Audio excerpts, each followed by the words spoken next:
बिस्मिल्लाहिर्रहमानिर्रहीम। अस्सलाम वालेकुम। तमाम दोस्तां नूं रैक्स किचन ਵਿੱਚ खुश आमदीद।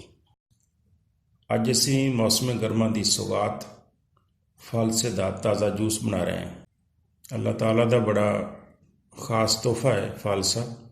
ਇਹਦਾ ਮਜ਼ਾਜ ਬੜਾ ਠੰਡਾ ਹੁੰਦਾ ਹੈ ਅਤੇ ਫਾਲਸੇ ਦਾ ਜੂਸ ਪੀਣ ਨਾਲ ਪਿਆਸ ਦੀ ਸ਼ਿੱਦਤ ਵਿੱਚ ਕਾਫੀ ਕਮੀ ਆਉਂਦੀ ਹੈ।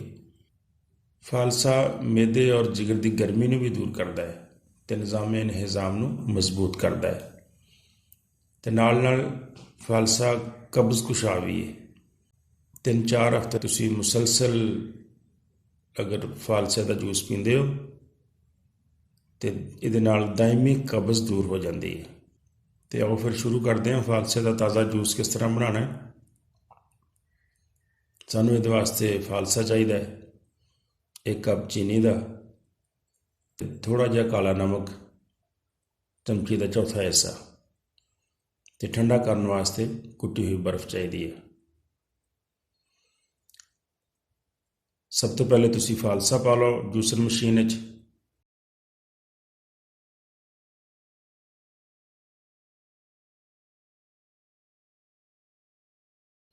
ਉਸ ਤੋਂ ਬਾਅਦ 1 ਕੱਪ ਚੀਨੀ ਦਾ ਪਾ ਲਓ, 2-3 ਚੁਟਕੀਆਂ ਕਾਲੇ ਨਮਕ ਦੀਆਂ। ਇਸ ਤੋਂ ਬਾਅਦ 4-5 ਗਲਾਸ ਪਾਣੀ ਦੇ ਪਾਓ ਅਤੇ ਇਹਨੂੰ ਅੱਛੀ ਤਰ੍ਹਾਂ ਗ੍ਰਾਈਂਡ ਕਰ ਲਓ।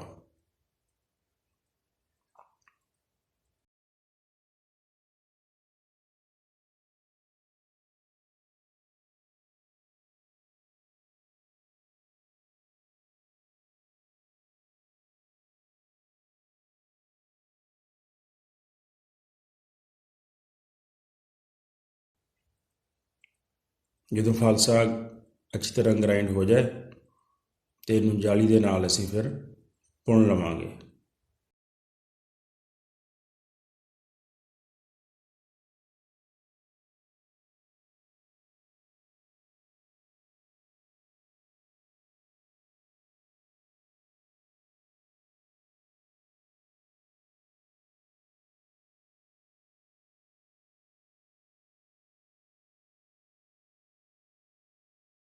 ਉਸ ਤੋਂ ਬਾਅਦ ਦੁਬਾਰਾ ਅਸੀਂ ਇਹਨੂੰ ਜੂਸਰ ਮਸ਼ੀਨ 'ਚ ਪਾ ਲੈਂਦੇ ਹਾਂ, ਨਾਲ ਬਰਫ਼ ਦੇ ਟੁਕੜੇ ਵੀ ਪਾ ਲੈਂਦੇ ਹਾਂ ਅਤੇ 1 ਮਿੰਟ ਫਿਰ ਇਹਨੂੰ ਗ੍ਰਾਈਂਡ ਕਰ ਲਓ ਅਤੇ ਸਾਡਾ ਫਾਲਸੇ ਦਾ ਜੂਸ ਤਿਆਰ ਹੋ ਗਿਆ।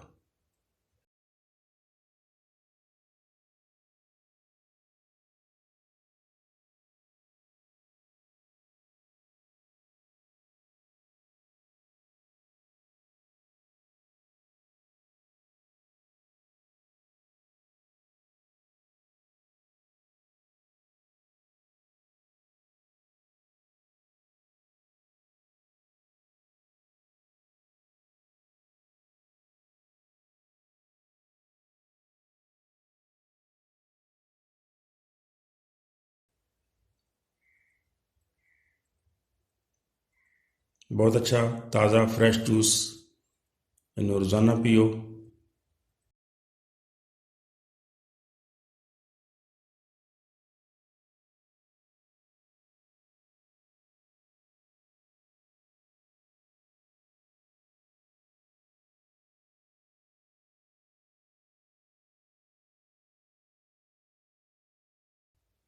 ਵੀਡੀਓ ਅੱਛੀ ਲੱਗੇ ਤਾਂ ਇਹਨੂੰ ਲਾਈਕ ਕਰੋ, ਦੋਸਤਾਂ ਨਾਲ ਸ਼ੇਅਰ ਕਰੋ ਅਤੇ ਚੈਨਲ ਨੂੰ ਸਬਸਕ੍ਰਾਈਬ ਕਰ ਦਿਓ। ਬਹੁਤ ਸ਼ੁਕਰੀਆ। अस्सलाम वालेकुम।